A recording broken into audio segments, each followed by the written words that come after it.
បាទសួស្តីបងប្អូនទាំងគ្នាជួបគ្នាជាថ្មីម្ដងទៀតនៅក្នុងរាត្រីនេះសង្ឃឹមថាបងប្អូនសុខសប្បាយទាំងអស់គ្នាហើយប្រហែលថ្ងៃនេះមានអារម្មណ៍ថាបងប្អូនសប្បាយខ្លាំងហើយមែនទេចូលឆ្នាំខ្មែររបស់យើងណាសប្បាយឲ្យអស់ដៃទៅបងប្អូនមួយឆ្នាំមានម្ដងណាតែ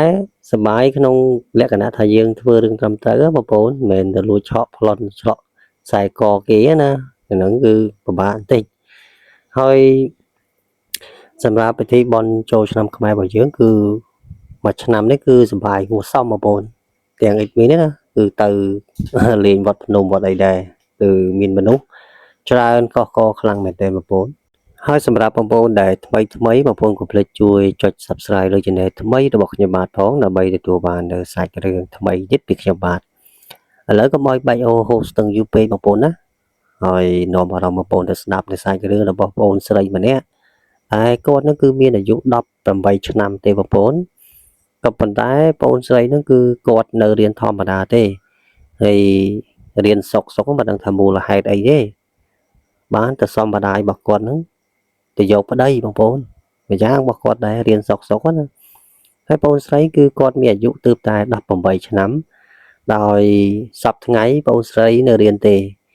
ទៅភ្លេចប្រាប់បងប្អូនស្រីហ្នឹងគឺគាត់មានឈ្មោះថាណារីបងប្អូនស្រីណារីណាហើយបងស្រីណារីហ្នឹងគឺគាត់ជាសិស្សដែលរៀនពូកែខ្លាំងមែនទែននៅក្នុងថ្នាក់រៀនមួយហ្នឹងណាហើយមិនមែនថាក្រុមគ្រួសាររបស់គាត់ហ្នឹងគឺមានអីស្ដុកស្ដំអីដូចគេទេបងស្រីណារីគឺជាក្មេងដែលសុភាពរៀបសារហ្នឹងគឺជាមនុស្សដែលចូលចិត្តការរៀនខ្លាំងណាហើយលោកគ្រូអ្នកគ្រូហ្នឹងក៏បានទៅសើនៅការរៀនរបស់បងប្អូនដែរគឺគាត់រៀនពូកែខ្លាំងមែនទែនតែមិនដឹងថាម៉េចបងប្អូនមករយៈក្រោយហ្នឹងគឺប្រហែលជាគាត់មានស្នេហាអីក្នុងថ្នាក់ហ្នឹងអញ្ចឹងដើម្បីជាការកំដររបស់គាត់អញ្ចឹងជួនកាលគាត់រៀនច្រើនពេកអញ្ចឹងក៏វាអាច stress ខួរក្បាលដែរបងប្អូនអញ្ចឹងគាត់ចាប់ផ្ដើមស្គាល់អ្នកដែលរៀនជាមួយគ្នាហ្នឹងវាថាសិស្សដូចគ្នាហ្នឹងគឺគាត់តាក់ទងគ្នាហ្មងពេលនោះគឺម្ដាយរបស់គាត់ហ្នឹងគឺបានហាមអូនស្រីណារីដែរគាត់ថា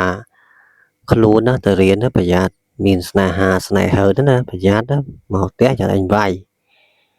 ក៏មករបៀបធ្វើជាសិស្សល្អហើយតែមានស្នេហាស្នេហ៍ហើទៅជាមួយនឹងប្រុសឈ្មោលប្រយ័ត្នកុំតែមានស្នេហាសោះពួកខ្លួនណាខ្លួនឯងនេះកូនឯងនេះនៅក្នុងវ័យសិក្សាហើយកូនឯងតែមានស្នេហាទៀតណាប្រយ័ត្នម៉ែដឹងគឺម៉ែប្រាប់ពុកឯងឲ្យវាយហើយបងស្រីនារីគាត់ទៅលឺអញ្ចឹងគាត់រៀងខ្លាចដែរណាក៏ប៉ុន្តែជាធម្មតាទេបងប្អូនស្នេហាគឺធំជាងឪពុកម្ដាយណាថាឪពុកម្ដាយបង្កើតបានតែខ្លួនប្រាណទេតែចិត្តហ្នឹងគាត់មិនអាចបង្កើតបានទេអញ្ចឹងកូនប្រុសស្រីទាំងគ្រប់រូបហ្នឹងពេលខ្លះគាត់មិនស្ដាប់ដំបូន្មានឪពុកម្ដាយរបស់គាត់ទេដោយសារតែស្នេហារបស់គាត់នឹងធំជាងឪពុកម្ដាយណាអញ្ចឹងពេលដែលគាត់រៀនយូរទៅគាត់តាក់ទងជាមួយនឹងសិស្សសាលាដូចគ្នាហ្នឹងហើយបងប្រុសហ្នឹងគឺគាត់មានអាយុ25ឆ្នាំដោយគាត់ហ្នឹងគឺរៀនថ្នាក់ជាមួយនឹងបងស្រីនារីហ្នឹងដោយមិនដឹងថាគាត់នឹងជាប់ស្នេហ៍របស់បងប្រុសនឹងយ៉ាងម៉េចទេបងប្អូនគ្រាន់តែបានរៀនជាមួយគ្នារយៈពេល2-3ឆ្នាំហ្នឹងក៏បានបាក់ចិត្តស្រឡាញ់បងប្រុសនឹងមកដោយសារតែគាត់ឃើញរូបសម្រស់របស់បងប្រុសហ្នឹងគឺរាងស្អាតដែរបងប្អូនហើយបងស្រីនារីគាត់រូបរាងរបស់គាត់គឺមិនសូវស្អាតប្រហែលទេគាត់ថាមធ្យមណាអាចទទួលយកបានសម្បុរខ្មៅស្អែមជានារីខ្មែរចំហ្មងណាហៅថាសាមញ្ញហ្នឹងពេលនោះក៏គាត់លាក់ដែររឿងហ្នឹងណាគាត់ថាបើសិនជាថ្ងៃមួយណាអូនទៅប្រាប់ម៉ែអូនថាអូនយកបងធ្វើប្តីហើយបងឯងគិតមិនបើសិនជាអូនប្រាប់ទៅម៉ែអូនហ្នឹងប្រកាសជាជេរអូនហើយគាត់និយាយជាមួយគ្នាពេលចេញពីថ្នាក់រៀនមកអង្គុយហូបអីនៅខាងក្រៅថ្នាក់ហ្នឹងពេលហ្នឹងក៏គាត់បានយល់ចិត្តគ្នាដែរគាត់ស្គាល់គ្នាយូរណាព្រោះរៀននៅក្នុងថ្នាក់ជាមួយគ្នាហ្នឹងហើយបងប្រុសគាត់ថាអត់អីទេបើសិនជាគាត់ស្ដីឲ្យអូនអីថាឲ្យអូនអីទុកបងអ្នកទៅនិយាយមួយគាត់ផ្ទាល់តែម្ដងកុំឲ្យពិបាកហើយដូចចិត្តទៀតបងប្អូនគឺសង្សាររបស់គាត់ហ្នឹងបានទៅដល់ផ្ទះបងស្រីនារីហ្នឹង ពេលតែទៅដល់ហ្នឹងក៏បានជម្រាបសួរឪពុកម្ដាយរបស់បងស្រីហ្នឹងដោយធ្វើខ្លួនជាមនុស្សដែលមើលទៅគួរឲ្យស្រឡាញ់ណាជាមនុស្សដែលគោរពចាស់ទុំណាបើសិនជាយើងនិយាយទៅគឺក្មេងហ្នឹងគឺមានពូជមានបោឃើញចាស់ទុំនៅក្នុងផ្ទះអញ្ចឹងចេះជំរាបសួរអញ្ចឹងណាជំរាបសួរអ៊ំជំរាបសួរមីងអញ្ចឹងទៅហើយរាក់ទាក់សម្ដីបានណាបងប្រុសហ្នឹងបងប្អូនសួរមីងសុខសប្បាយអត់ហើយមីងរាល់ថ្ងៃមីងប្រកបមុខរបរអីហើយសួរច្រើនបងប្អូនបងប្រុសហ្នឹងគាត់ថាទៅដំបូងហ្នឹងគឺគាត់ទៅលេងបងស្រីនារីទេព្រោះគាត់ប្រាប់ថាអូខ្ញុំថ្ងៃហ្នឹងខ្ញុំមកលេងអឺនារីហ្នឹងណាព្រោះដោយសារតែអត់ឃើញទៅរៀនប្រហែលថ្ងៃដោយសារតែគាត់ឈឺណាហើយគាត់ក៏ប្រាប់ម្ដាយគាត់ក៏សួរដែរគាត់ថាអូនឯងត្រូវមិនជាមួយនឹងកូនស្រីរបស់មីងអូខ្ញុំអត់លាក់បាំងទេមីងគឺខ្ញុំត្រូវជាមិត្តភក្តិហៅថាជាមិត្តរួមថ្នាក់រៀនជាមួយគ្នាហ្មងហើយខ្ញុំមកនេះគឺមកសួរសុខទុក្ខនារីឬសូតែឈឺប្រហែលថ្ងៃនោះអត់ទាន់ជាទេហើយមែនបងប្អូនគាត់ឈឺហើយបញ្ជួសរោមដោយសារតែគាត់ឈឺហើយក្តៅខ្លួនអត់បាត់ណាមិនដឹងថាកើតជំងឺអីទេបងស្រីហ្នឹងគាត់ឈឺរហូតហ្មងដោយម្ដាយរបស់បងស្រីនារីបានទៅហៅពេទ្យហៅអីមកបញ្ជួសរោមហើយហ្នឹងក៏អាការៈរបស់គាត់ហ្នឹងរៀងធូរស្បើយខ្លះណាហើយធូរហើយបន្ទាប់ពីគាត់បានឃើញគូស្នេហ៍របស់គាត់ហ្នឹងមកដល់មកមើលដល់ផ្ទះហ្មងហើយក្រោយមកទៀតក៏ជំងឺរបស់គាត់ហ្នឹងបានជាសះស្បើយហ្នឹងគាត់ក៏ទៅរៀនធម្មតាទៅពេលដែលទៅដល់ថ្នាក់ហ្នឹងគឺគាត់ជួបនៅសង្សាររបស់គាត់ហ្នឹងគឺហាក់បីដូចជាគាត់អាណិតសង្សារគាត់ខ្លាំងហើយដោយសារតែសង្សាររបស់គាត់ហ្នឹងគឺសុំច្បាប់លោកគ្រូមួយថ្ងៃដើម្បីមកមើលបងស្រីនារីហ្នឹងដោយគ្រូហ្នឹងក៏ចេះសួរថាមានកិច្ចការងារអីមែនបានសុំច្បាប់ហ្នឹងហើយបងប្រុសហ្នឹងគឺគាត់កុហកគ្រូទៀតគាត់ថាជាប់ទៅធ្វើបុណ្យម្ដាយទៅធ្វើបុណ្យខាងម្ដាយខាងបងប្អូនចដូនមួយអញ្ចឹងទៅអាហ្នឹងគឺគាត់យកលេសណាយកលេសហ្នឹងគឺដើម្បីបងស្រីនារីទេដែលទៅត្រូវជាសង្សារគាត់ហ្នឹងហើយម្ដាយគាត់ហ្នឹងក៏ប្រាប់ថាខ្លួនណាអាយុទើបតែ18ទេហើយចង់បានប្តីហ្នឹងចេះធ្វើម្ហូបចេះដាំបាយដាំស្លអីនៅហើយបងស្រីហ្នឹងគាត់ថាចេះថាម៉ែតែធំឡើងយកប្តីយកអីមានគ្រួសារមានអីទៅគឺចេះធ្វើហើយម៉ែរឿងធ្វើម្ហូបដាំបាយលាងចានហ្នឹងជំនាញទេខាងខ្ញុំហ៎ហើយរាល់ថ្ងៃហ្នឹងអញបរៀនស្លដែរមើលរៀនស្លរៀនអីឲ្យហើយទៅប្រយ័ត្នមានប្តីមានអីប្រយ័ត្នកលែងក្បាលចោលទៅហងហ្នឹងគួរគិតផងម្ដាយគាត់ហ្នឹងស្ដីថារាល់ថ្ងៃបងធម្មតាទេបងប្អូនឪពុកម្ដាយគ្រប់រូបវាថ្មីត្បិតតែគាត់មាត់មិនសូវបរោះឬក៏មិនសូវផ្អែមអីណាទេក៏ប៉ុន្តែពាក្យសម្ដីរបស់គាត់ណាគឺអាចធ្វើឲ្យយើងនឹងដើរផ្លូវត្រង់បានជាមនុស្សដែលល្អណាហើយពេលខ្លះកូនខ្លះហ្នឹងគ្រាន់តែលឺឪពុកម្ដាយស្ដីបន្ទោសហ្នឹងទៅលោតទឹកស្ពានជ្រោយយ៉ាវ៉ានោះគាត់ទៅអត់ទិញម៉ូតូឲ្យទៅលោតហ្នឹងទៅទេបើសិនទៅលោតក៏ទៅលោតទៅបងប្អូនខ្ញុំអត់កាន់ជើងទេកូនអញ្ចឹង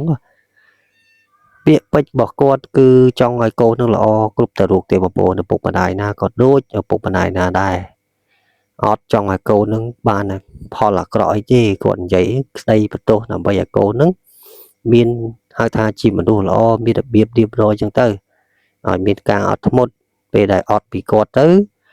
ពេលខ្លះគាត់ទៅធ្វើការកន្លែងផ្សេងត្រូវតកែស្ដីឲ្យទៅក៏គាត់អាចទ្រាំបានដែរជាបទពិសោធន៍ណាហើយពុកម្ដាយរបស់យើងមិនថាគាត់នឹងគឺរស់នៅមួយយើងមួយជីវិតទេគង់តែថ្ងៃណាមួយគាត់នឹងឃ្លាតឆ្ងាយពីយើងទេបងប្អូនអញ្ចឹងអ្វីដែលយើងអាចធ្វើល្អជាមួយនឹងគាត់បានគឺធ្វើឲ្យហើយទៅបងប្អូនដូចជាឱកាសបុណ្យចូលឆ្នាំខ្មែររបស់យើងណាត្រូវជូនលុយជូនកាក់ជូនម្ហូបបាយសម្លអីរបស់អីដែលឆ្ងាញ់ស្ងោរបកងស្ងោរមាន់ឆាក្តៅទាឆាក្តៅតុងឆាក្តៅកើបអីឲ្យតែគាត់ចង់ហូបសួរគាត់ទៅបងប្អូនម្ហូបអីដែលម៉ែចូលចិត្តហូបខ្លាំងជាងគេម្ហូបអីដែលម៉ែដែលពុកចូលចិត្តហូបខ្លាំងជាងគេចាំកូននឹងធ្វើឲ្យ mình tha mà hộp nút thay và phần nào thế ở bộ miền sầm mặt phép cứ bộ tình ở có tới pe khla pe đại bộ xua quạt chẳng là pe khla có quạt mình hiền chào đấy tiếng để quạt clean con ông chất bà quạt nó cứ trong hộp bà con chẳng cho hộp tiểu hó nè tại con mình hiền vậy có tha ở đây thì con ơi mà cho nam mà đó con này thôi tới mãi hộp ấy cả bạn đấy hỏi tại con tình áo cốt kết bị câu thì bà bồn cốt khai ở lùi côn chả đó nè nó cứ tắc chất ở bụng bà lái bà bồn còn bà tay cô khai ở kết đôi chia bụng bà lái thế cốt đừng thả cốt ngay là cốt đây ở kết thả bụng bà lái nó cứ cốt liền phần nào thế bà bồn để hiện trà và thiên sai hiện tích bà bồn là chỉ sai phóng thì bộ mà được nhận vinh cho bên này được nhận được pi nó cốt vậy kia âm pi là được xa bà cốt đó thì cốt nó cứ lạnh kia dẹp pi pi là 7 năm đâyอายุโปนใสไปโจมาเพย์ชนะมันนะบองโปรต้องมาเพย์แบบมวยเพย์เปิลจังเตอร์ไอ้กอดก็แลบบังได้บองโปรทั้งกอบ้านมาปราบมาได้แต่บอกโปนใส่นารีเนี่ยก็ถ้าอมแล้วนั่นคือnhómมาแลบบังที่ขนมดีมจะโกนโปรนะกดใหญ่ตรองก็ถ้าสอบยังไงนี่คือขยมบานสลันนารีหอยเรื่องนี้คือขยมแลบบังอมอยู่เว้ยchẳng bà sanh chia nhom châu từ đằng ấy kịch chẳng bạch đá rồi hưởng khai tật đỏ ấy cứ mà chăm kịch tới bà man có nhom ao đai bộ tha không của xa và có điện thu thìa đá đó bong pro nắng chẳng có đọt qua lôi cãi thì nè mình nè nắng có con vậy đây có tha ọt ấy thế chờ mơ xua câu mình sân bà sanh chia cột pro mà nắng cứ ở đây thế cứ mùi ai châu từ đằng ban phẹp bà mạ được có bụng bà đại mùi ai mau châu tam tầm điểm được lọp mai bà dương máu đó rồi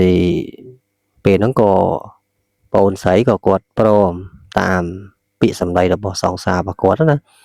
bà tay một đường quạt pro nó có mà đại bà quạt nó có xua đây có thải và lỡ kia trong châu từ đằng ấy vô cái ót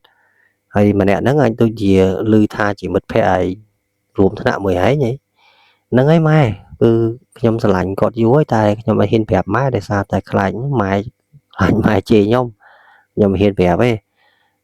đằng chân là ôi lợi nó ấy có dụ hiện trả đây chẳng ngày cho bá đó thà vô kế nâng ấy mai nhom vô kia nhom vô buộc nhom chọn bàn vào đây đấy nhom có xong mày vô vào đây dúi ta mày mọi nhom vô thế lợi cách càng nghiệp tè đầm sloi nó cứ nhom chơi thằng ói lợi nhom mai vô vào đây bàn nữa rồi con lư mà đại con lư chắc ngọt á hãy có mình nhấp vô vào đấy mà tại vô vào đây bắt nó ấy tay chào anh ấy miền mừ vô ấy vô thôi sầm khánh bây để vô vào đây hỏi ấy thử miếng chờ anh bố vô sắp tháng anh nơi bị nè nơi mùi ở ấy ngắt chip hot miên kia một lại mùi anh ấy chẳng ấy ca cho mùi nằng vào đây bài hỏi ấy thử miếng chờ anh mùi là mình chân đấy anh ắt phổ với việc tha con vậy chùm on mà đại bà quật lấy nhá bộ giày là đi đó mà đại bà quật đó chẳng coi vì quật bàn để điệp tròm bị tìm cột cá nó cứ thay bà quật cứ khang pro quật oi chùm nuôn pram pon là nãy bà bốn mình thực tế rồi mà đại đã bỏ bồn xây nè rí có bàn vô pro cả thà đấy thế lại tật đỏ tập phần nó có bán đây điệp chom nó ca tam bị đi khai dư tư và to bị cột bàn này điệp chom bị tìm cô ca hỏi nó có bàn biến đây đi là sao tại cột bàn sẵn lạnh kia dù ấy đòi cột nó mình hiến bà mạ được có bụng mà đại được song hàng đây để sao tại song xa và cột pro nó có cột lẹ đây còn lẹ bà mạ cột đá nữa còn hiền prap ấy ra để cột khai bài thì riêng vì thò mà đá mà pôn riêng chỉ môi cái nia chụp một cái nhiều ở ngay thay mình giờ lánh mà pôn ở gương nó vì chạy thật cao miên đấy chụp pua mình đâu pro slay pro pro á vì tay là miên ca slay bật tẹt ở tông cái này chẳng ấy mà pôn pro hình slay nèហើយពេលដែលគាត់ការហើយហ្នឹងក៏បានឈប់រៀនទៅបងស្រីហ្នឹងគាត់ឈប់រៀនហើយក៏ប្តីរបស់គាត់ហ្នឹងក៏ ធ្វើការខាងរត់ឲ្យធម្មតាអញ្ចឹងទៅប្រាក់ខែគាត់ច្រើនគួរសមដែរណាហើយបងស្រីហាក់បីដូចជាគាត់នឹងស្រឡាញ់ប្តីគាត់ខ្លាំងមែនទេបន្ទាប់ពីគាត់ការហើយហ្នឹងការងារនៅក្នុងផ្ទះសម្បែងហ្នឹងគាត់រៀបចំឡើងស្អាតភ្លឹងហ្មងសមជានារីខ្មែរណាអូចានឆ្នាំងរបស់គាត់នឹងចាំងបងប្អូនចូលទៅអូស្អាតមែនទេបងប្អូនហើយម្ដាយបងអូនស្រីនារីហ្នឹងក៏បានទៅដល់ផ្ទះអឺខាងកូនភាសាគាត់ហ្នឹងក៏ទៅមើលចកានបាយមើលអីហើយលោកកូនហ្នឹងមានឆ្លោះឆ្លួយកន្លែងណាអញ្ចឹងណាតែប្តីរបស់គាត់មិនពេញចិត្តណាហើយចូលទៅមើលទៅផ្ទះបាយរបស់គាត់នឹងស្អាតចែងចាំងភ្លឹងបងប្អូនគាត់ថាធ្វើអញ្ចឹងបានល្អសមជាកូនអញបរៀនមកអស់ច្រើនអញចំតាំងពីទូចមកអស់ច្រើនអស់លុយច្រើនណាហើយការងារក្នុងផ្ទះតែប៉ុណ្្នឹងធ្វើមិនបានមិនបាច់យកប្តីទេហើយបងស្រីនារីគាត់ទៅលឺអញ្ចឹងម៉ែមើលច្បាស់សិនមើលម៉ែខំថាឲ្យខ្ញុំទៅអីឥឡូវនេះម៉ែមើលចកានបាយរបស់ខ្ញុំចាំងឬមិនចាំងសឬមិនសឲ្យអញ្ចឹងរហូតទៅប្រយ័ត្នបានប្តីតែមួយខែចានឆ្នាំងមើលមិនយល់តែប្តីលេងក្បាលចោលអញមិនដឹងទេមើលអញមិនរកប្តីឲ្យទៀតទេហើយបងស្រីក៏បន្ទាប់ពីគាត់ការហើយរយៈពេល3ខែគាត់របៀបថាគាត់មានផ្ទៃពោះណាម្យ៉ាងរបស់គាត់ដែរបងប្អូនចាញ់ណាក្លៀនមជូរប្រើប្តីរបស់គាត់បងបើឯងមកពីកន្លែងធ្វើការវិញណាបើឯងចូលទិញមជូរកន្លែងតូបអ៊ីនៅខាងមុខផ្ទះយើងណាទិញ5000មកពួកខ្ញុំឥឡូវដូចជាអត់សូវស្រួលខ្លួនទេដូចជាចាញ់យ៉ាងម៉េចទេបងហើយប្តីរបស់គាត់គាត់ទៅលឺថាចាញ់អូណែចាញ់និយាយលេងនិយាយមែនមកដល់ផ្ទះសិនមកកំហាសួរទិញមជូរតឡឹងតឹងឲ្យមក7ខ្ចីអញ្ចឹងទៅលក់មួយអំបិលម្ទេសហ្នឹងហើយពេលដែលគាត់ឃើញប្រពន្ធរបស់គាត់ហូបទៅគឺឆ្ងាញ់អត់វាថាអត់ជូរណាមនុស្សតែចាញ់ហូបមជូរអត់ជូរទេហើយប្រពន្ធគាត់ហ្នឹងគាត់ទៅហូបអញ្ចឹងក៏ប្តីរបស់គាត់ឃើញចំណងឆ្ងាញ់ដែរគាត់ទៅហូបមានអីបងប្អូនតឡឹងតឹងហ្នឹងប្រពន្ធមេជើងណាគាត់ដាក់មួយម៉ាត់បងហូបបងប្អូនអើយជូរហួចបងប្អូនអើយគាត់ថាអូនឯងមិនហូបអត់ជូរអញ្ចឹងបងហូបជូរមែនបងឯងចាញ់អីដូចអូនអូនឥឡូវប្រហែលជាមានផ្ទៃពោះហើយដូចចិត្តបងប្អូនគាត់យកប្រពន្ធរបស់គាត់ហ្នឹងទៅពិនិត្យផ្ទៃពោះនៅមណ្ឌលសុខភាពនៅមុខផ្ទះរបស់គាត់ហ្នឹងពេលដែលគាត់ទៅពិនិត្យគាត់ថាមានកូនមែនបងប្អូនគេដាក់បណ្ណាពិនិត្យមានផ្ទៃពោះហ្នឹងបងប្អូនមួយកម្មពីរកម្មអញ្ចឹងណាមានមែនបងប្អូនហើយតែប្រកួតគាត់ទៅលឺអញ្ចឹងសบายបងហើយកូនរបស់គាត់ណាបងប្អូនបន្ទាប់ពីគាត់បានចាប់កំណើតនៅក្នុងផ្ទៃរបស់បងស្រីនារីហ្នឹងគឺគាត់របៀបថាឲ្យម្ដាយរបស់គាត់ហ្នឹងសុកសួរហ្មងទាំងហូបទាំងគេហ្នឹងគឺអត់មានភ័ក្រអីទេបងប្អូនឆ្លូតណាស់ហើយកូនហ្នឹងកូនស្រីទៀតហើយអត់តាន់កើតបងហ្នឹងប្តីរបស់គាត់ហ្នឹងដាក់ឈ្មោះឲ្យបងប្អូនបងស្រីនារីហ្នឹងគឺគាត់ឆ្លាញ់ឈ្មោះយ៉ាដាហើយប្តីរបស់គាត់អត់ឆ្លាញ់ទេឈ្មោះយ៉ាដាអត់ប្រុសទេឈ្មោះពិសីមិនដាក់សុកពិសីប្រោយទៅអរេដាក់ឈ្មោះពិសីទៅអូនពិសីប្រុសជាងព្រោះកូនហ្នឹងកូនស្រីហើយប្រពន្ធរបស់គាត់ហ្នឹងក៏ប្រកែកជាមួយនឹងប្តីរបស់គាត់កូនមិនទាន់កើតមកផងតារើមគ្នាដាក់ឈ្មោះបងឯងក៏បខំដែរជាធម្មតាបងប្អូនមនុស្សស្រីយើងគឺពោះរយៈពេល9ខែ10ថ្ងៃហ្នឹងគឺបានសម្រាបត់មកបានកើតបងប្អូនណាគឺមិនមែនចេះតែសម្រាទេហើយពេលខ្លះក៏អាចឈានលើសថ្ងៃក៏មានដែរជួនកាលសម័យឥឡូវគឺពេលខ្លះកើតធម្មបញ្ជាតិគឺពិបាកកើតភាគច្រើនគឺគេវះបងប្អូនវះបានកើតលឿនណាក៏ប៉ុន្តែវះហ្នឹងគឺអស់លុយថ្លៃ1500ទាំងហូបទាំងចុកដូចបងអេដមីនណាកើតនៅពេទ្យណា1500ដាច់ប៉ាត់បងប្អូនអើយគាត់ថ្លៃមុខបិទថ្លៃថ្នេរហ្នឹង700បាត់ហើយបងប្អូនហើយនៅហូបចុកអីតិចតួចដេក 4-5 ថ្ងៃហ្នឹងគឺលុយសុទ្ធហើយបងប្អូនតែអត់លុយគឺពិបាកហើយបងប្អូនកើតកូនហ្នឹងមិនស្រួលទេហើយក្រុមគ្រួសាររបស់គាត់ក៏មានសុភមង្គលបងប្អូនស្រឡាញ់គ្នាខ្លាំងមែនទែនប៉ុន្តែម្ដាយរបស់គាត់ហ្នឹងមុនហ្នឹងឲ្យគាត់យកប្តីហ្នឹងបង្រៀនផងវាយផងនាំតែកូនហ្នឹងចេះ thơ mà hộp chê ca nghe cái nông tiền nó bột sầm máy nhưng sầm máy đặt đê pê bật á đê cho một môi mong bật lại tiếng chê mong bột thằng ngọt hơi con xây còn mong mấy đi ta mong một môi mong bật nữa nè anh cha đôi chiều xóm thế ấy ấy khó mong buôn mong phèm á khổ tí ấy sẽ tại đây sẽ tại từ ly này mình bò sát ngọt hơi hay nhiều máu ấy mưa khổ tí ấy mà sẽ tại đây sẽ từ ly nó mưa tới vì biết sẽ phèm cô lót đây do con đó nè lại có lũ chở nè đấy một bồn vô cho nó đã chụp bột sai cho đường mùi đi nhằm kịch thà bồn xây cho tí cột sầm nàng khăn lăng để sao tập đầy mà cột nó sẽ lánh thế nào nó cột khăn mày đen thôi dân chụp cái video coi từ một bữa đó rồi ngày đấy cứ hiện sẵn khai hợp sai cho đường tê rồi không thời gian ấy còn chia thì biết nè còn chia sẻ cái đến đây play mật và chén cột bàn chạy lại mà nhóm này tê rồi dân chụp đến nơi video coi từ một bữa đó